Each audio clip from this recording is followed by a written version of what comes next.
ರಾಷ್ಟ್ರಪತಿ ಆಡಳಿತದ ಆತಂಕ ಏನಿದೆ ಅದನ್ನ ತಳ್ಳಿ ಹಾಕೋ ಸಾಧ್ಯತೆ ಇಲ್ಲ. ವಿಜಯ್ ಇವತ್ತೇ ರಾಜ್ಯಪಾಲರ ಭೇಟಿಗೆ ತಯಾರಿಯನ್ನ ಮಾಡಿಕೊಂಡಿದ್ದಾರೆ. ಪಟ್ಟಣಂಬಾಕಂ ಅಲ್ಲಿ ತಮ್ಮ ನಿವಾಸದಲ್ಲಿ ಸಭೆಯನ್ನ ನಡೆಸುತ್ತಿದ್ದಾರೆ. ಇದರ ಮಧ್ಯೆ 7:10ಕ್ಕೆ ರಾಜ್ಯಪಾಲರು ತಿರುವನಂತಪುರಂಗೆ ತೆರಳುತ್ತಾರೆ ಅನ್ನುವಂತ ಮಾಹಿತಿ. ಅದಕ್ಕೂ ಮೊದಲೇ ರಾಜ್ಯಪಾಲರನ್ನ ಭೇಟಿಯಾಗುವುದಕ್ಕೆ ನಟ ವಿಜಯ್ ಸರ್ಕಸ್ ಮಾಡ್ತಿದ್ದಾರೆ. ಆದ್ರೆ ವಿಜಯ್ ಅವರ ಎಲ್ಲ ಪ್ರಯತ್ನಕ್ಕೆ ತಡೆಯಾಗಿ ಕಾಣಿಸ್ತಾರೋ ಬಿಸಿಕೆ ಪಕ್ಷ. 2 ಸೀಟ್ಗಳನ್ನ ಗೆದ್ದಿರುವಂತಹ ಪಕ್ಷ ಎಷ್ಟು ಆಟ ಆಡಿಸ್ತಾ ಇದೆ ನೋಡಿ. ಎಲ್ಲರನ್ನ ಎಷ್ಟು ಕುತೂಹಲದಿಂದ ಸೀಟ್ನ ತುದಿಯಲ್ಲಿ ಕೂರೋ ಹಾಗೆ ಮಾಡ್ಬಿಟ್ಟಿದೆ ನೋಡಿ. ಇಡೀ ತಮಿಳುನಾಡಿನ ಜನ ಇವತ್ತು ವಿಸಿಕೆ ಪಕ್ಷದ ಬಗ್ಗೆ ಮಾತನಾಡ್ತಿದ್ದಾರೆ. ಯಾವತ್ತೂ ಈ ಪಕ್ಷದ ಬಗ್ಗೆ ಅಷ್ಟು ಚರ್ಚೆಯಾಗಿರುವುದಕ್ಕೆ ಸಾಧ್ಯನೇ ಇಲ್ಲ. ಯಾಕಂದ್ರೆ ಅಂಥದ್ದೊಂದು ದೊಡ್ಡ ಪಕ್ಷವಾಗಿ ವಿಸಿಕೆ ಯಾವತ್ತೂ ರೂಪುಗೊಂಡಿರಲಿಲ್ಲ.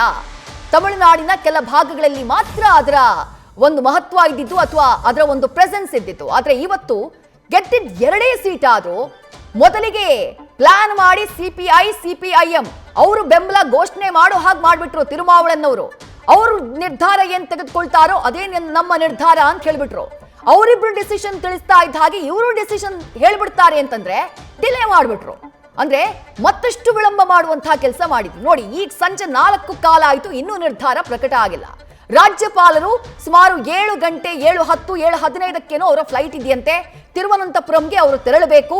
ಅದಕ್ಕೂ ಮುಂಚೆ ರಾಜ್ಯಪಾಲರನ್ನ ಭೇಟಿಯಾಗುವಲ್ಲಿ ನಟ ವಿಜಯ್ ಸಕ್ಸಸ್ ಆಗ್ತಾರಾ, ಬಹುಮತ ಸಾಬೀತಿಗೆ ಸಕ್ಸಸ್ ಆಗ್ತಾರಾ ಅನ್ನೋದು ಸದ್ಯಕ್ಕಿರುವಂತಹ ಕುತೂಹಲ.